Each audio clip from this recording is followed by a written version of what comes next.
वल्लभ प्रदेश राजस्थान के किस भूभाग या फिर क्षेत्र विशेष का प्राचीन नाम है? इस क्वेश्चन का आंसर देना है आपको कमेंट में। हेलो दोस्तों, मैं हूं उमा धाकड़ और हम पढ़ने वाले हैं राजस्थान के लोक देवता तेजा जी के बारे में। तेजा जी जिन्हें की कृषि के उपकारक देवता, काला व बाला के देवता, सांपों के देवता और घायों के मुक्तिदाता भी कहा जाता है। सांपों के देवता है तेजा जी और नागों के देवता है गोगा जी। घायों के मुक्तिदाता की अपन बात करें, मुक्तिदाता या फिर मुक्ति देवता, ठीक है। मैक्सिमम जो लोक देवता हैं उन्होंने घायों की रक्षा के लिए ही अपने प्राण न्यौछावर किए हैं। तेजा जी के जन्म की बात आती है तो वो है खड़नाल नागौर में और इनकी गोत्र बताई गई है धोलिया जाट। और ये धोलिया जाट गोत्र है वो एक पुस्तक है मारवाड़ के जाटों का इतिहास। उस पुस्तक में इनकी गोत्र धोलिया जाट बताई गई है, ठीक है। पिता है इनके ताहरजी जाट, माता है राजकुवरी और पत्नी है इनकी प्रेमल दे, ठीक है। इनका ससुराल है पनेर अजमेर में, ठीक है। तेजा जी की घोड़ी की बात करें तो वो है लीलण। तेजा जी की घोड़ी का नाम है लीलण। रामदेव जी के घोड़े का नाम है नीला घोड़ा, ठीक है। इनके थान की अगर बात करें तो वो होते हैं नीम वृक्ष के नीचे। गोगा जी के थान होते हैं खेजड़ी वृक्ष के नीचे, नागों के देवता। और तेजा जी हैं सांपों के देवता और इनके थान होते हैं नीम वृक्ष के नीचे, ठीक है। मृत्यु हुई थी इनकी सुरसुरा में। पहले इनके पुजारी की बात करते हैं, चलो मंदिर आएगा तो पुजारी बात करेंगे। मृत्यु हुई थी इनकी सुरसुरा किशनगढ़ अजमेर में।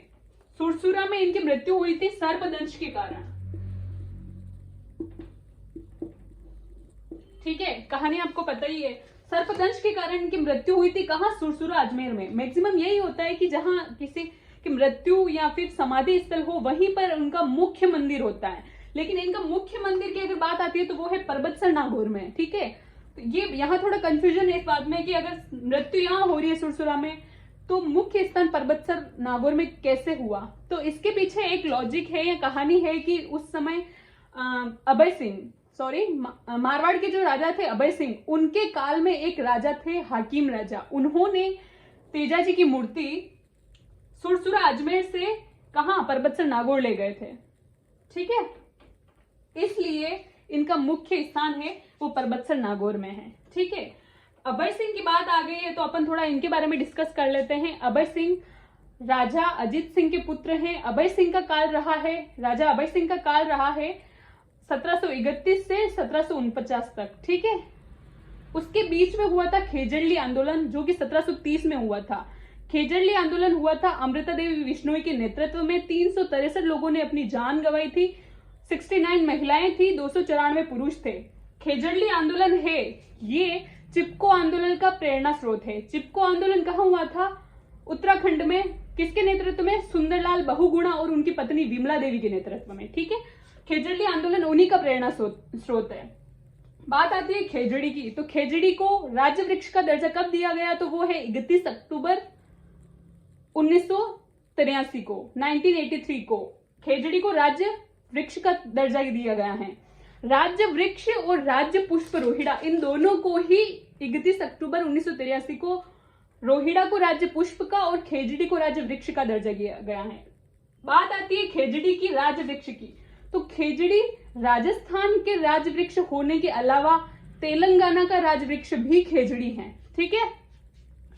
खेजड़ी पर डाक टिकट जारी हुआ है 60 रुपए का, सॉरी 60 पैसे का। कब जारी हुआ था ये? 1988 में। दर्जा कब मिल रहा है इसको? 31 अक्टूबर 1983 में। 1988 में इसके 60 पैसे का डाक टिकट जारी हुआ है 5 जून 1983 को, ठीक है। विश्व पर्यावरण दिवस मनाया जाता है 5 जून को। खेजड़ली दिवस हुआ था 1730 में, लेकिन डेट आती है इसकी 12 सितंबर, ठीक है। तो खेजड़ली दिवस मनाना शुरू हुए, कब मनाया जाता है? 12 सितंबर को। कब से शुरू हुआ था? तो 1978 से शुरू हुआ था। याद रखो 1730 में तो ये कांड हो रहा है और खेजड़ली दिवस 1978 से मनाया जाना शुरू हुआ है, ठीक है। पर्यावरण संरक्षण हेतु अमृता देवी वन्यजीव पुरस्कार भी दिया जाता है। कब दिया जाता है? वही 12 सितंबर को, जिसकी शुरुआत कब हुई है? 1994 में वन्यजीव पुरस्कार की, ठीक है। खेजड़ी के बारे में बात हो गई। अब आगे चलते हैं अपन, ठीक है।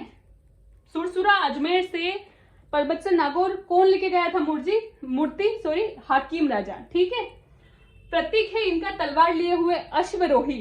अगर भाला लिए हुए अश्वरोही की बात आती है तो वो है पाबू जी, ठीक है। और अगर तलवार लिए हुए अश्वरोही की बात आती है तो वो है तेजा जी। गीत है इनका तेजा टेर, जो कि बिना वाद्य यंत्र के गाया जाता है। खेतों में लोग काम करते हुए तेजा टेर गाते हैं जब नई फसल का आगमन होता है, ठीक है, बिना वाद्य यंत्र के।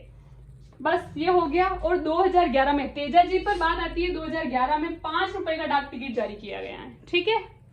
आज के लिए बस इतना ही, धन्यवाद।